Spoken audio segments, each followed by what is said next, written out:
बौद्धों की विरासत में कोई ब्राह्मण क्यों रहेगा, कोई हिंदू क्यों रहेगा। हम भीम आर्मी के लोग हैं, जो कहते हैं वो करते हैं। बीटी एक्ट को निरस्त भी करवाएंगे।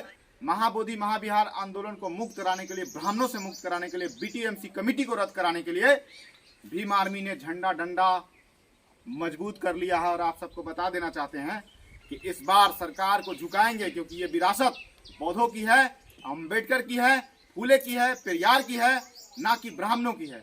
दोस्तों, क्रांतिकारी जय भीम। महाबोधि महाविहार आंदोलन को तीव्र गति देने के लिए हमारे देश के बहुजन समाज के जितने लोग, चाहे जिस संगठन के लोग हो, लेकिन खास तौर से भीम आर्मी, भारत एकता मिशन, आजाद समाज पार्टी जिस तरह से नेतृत्व कर रही है, आप सबको इस वीडियो के माध्यम से बताना चाहते हैं। 6 मई से केसरिया बौद्ध स्तूप से भीम आर्मी के राष्ट्रीय अध्यक्ष और भीम आर्मी के राष्ट्रीय प्रमुख महासचिव, बिहार प्रभारी और बिहार प्रदेश अध्यक्ष और प्रदेश के जितने जिला अध्यक्ष, जिला प्रभारी है, इन सभी के सहयोग से एक बहुत बड़ा विशाल पैदल मार्च होने जा रहा है। जैसे बिहार के कई 10 जिलों से लगभग ये मार्च गुजरेगी।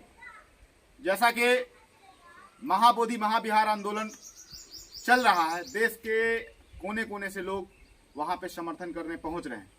महाबोधि महाविहार आंदोलन को मुक्त कराने के लिए, ब्राह्मणों से मुक्त कराने के लिए, बीटीएमसी कमेटी को रद्द कराने के लिए भीम आर्मी ने झंडा डंडा मजबूत कर लिया है। और आप सबको बता देना चाहते हैं कि इस बार सरकार को झुकाएंगे, क्योंकि ये विरासत बौद्धों की है, अंबेडकर की है, फूले की है, पेरियार की है, ना कि ब्राह्मणों की है। कि जिस तरह से पूरे बिहार के 10 जिलों में भीम आर्मी का पैदल मार्च होने जा रहा है, एक हाथ में ब्लू झंडा और एक हाथ में पंचशील का झंडा लेकर के हम फिर से इस देश को, भारत देश को हम बौद्ध देश बनाएंगे। जिस तरह से तथागत बुद्ध के काल में रहा, सम्राट अशोक के काल में रहा, सम्राट अशोक का भारत बनाना चाहते हैं, जिसमें सबको समान रूप से देखा जाए। बाबा साहब के भारत बनाना चाहते हैं, क्योंकि इसमें हर महिलाएं, बुजुर्ग, सबको, पुरुषों को कोई जातिवाद, भेदभाव, रंग भेद ना हो, और हम उस तरह का हम देश बनाना चाहते हैं। तो हमारे लिए बौद्ध विरासत बताना बहुत जरूरी है। और सभी देश के बहुजन भाइयों से कहना चाहते हैं कि आप सब लोग, संगठन, पार्टी, हर चीज को छोड़ करके बौद्ध विरासत को बचाइए, क्योंकि इस देश में किसी भी धर्म और धार्मिक जगहों में कोई मुसलमान के धर्म में कोई हिंदू नहीं है, हिंदू के धर्म में कोई मुस्लिम नहीं है, सिखों के धर्म में कोई जैन नहीं है, पारसी नहीं है। ठीक उसी प्रकार से बौद्धों की विरासत में कोई ब्राह्मण क्यों रहेगा, कोई हिंदू क्यों रहेगा। तो हम सचेत करना चाहते हैं। और आज हमारे समाज के लोग ग्रामीण क्षेत्र में जिस तरह से अम्बेडकरवाद, फूलेवाद और बुद्ध को फॉलो कर रहे हैं, सब्र रखिए कि हमारे जैसे युवाएं, इन लोगों के जैसे बुजुर्ग, महिलाएं जो घर की हैं, वो सभी लोग अब बुद्ध के मार्ग पे चल रहे हैं, फूले का, बाबा साहब का विचार को अपना रहे हैं। तो ब्राह्मणवादी व्यवस्था को हम लोग जड़ से उखाड़ कर फेंकेंगे, ये भरोसा दिलाते हैं। तो 6 मई को हम लोग केसरिया बौद्ध स्तूप से होते हुए हम लोग मुजफ्फरपुर जीरो माइल गोलंबर पहुंचेंगे, और फिर मुजफ्फरपुर जीरो माइल गोलंबर से हम लोग शहर के कई जगहों पे जाएंगे। वो रूपरेखा हम आप सबको बता देंगे वीडियो के माध्यम से। तो आप सभी लोग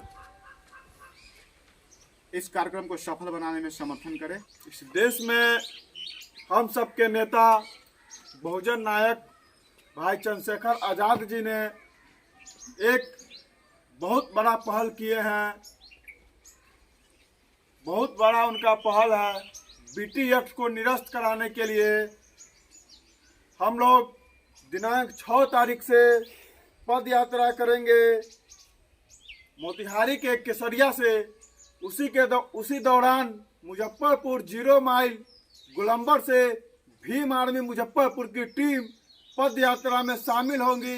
हमारे चंद्रशेखर आजाद जी के निर्देश पे भारत बचाओ, विरासत बचाओ यात्रा का शुरुआत होने जा रहा है। इसमें हम बहुजन समाज के सभी लोगों से अनुरोध करेंगे कि आप लोग आइए, धर्म के अनुयायी आइए, बाबा साहब अम्बेडकर के सपनों के भारत बनाने वाले लोग आइए, और बीटी एक्ट को निरस्त करवाने के लिए हम लोग पद यात्रा में शामिल होंगे।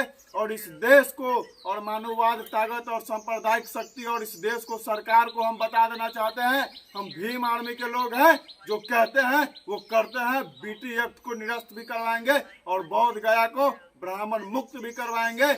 यह संदेश मुजफ्फरपुर भीम आर्मी देगी और यह यात्रा पूरे देश में चलेगी।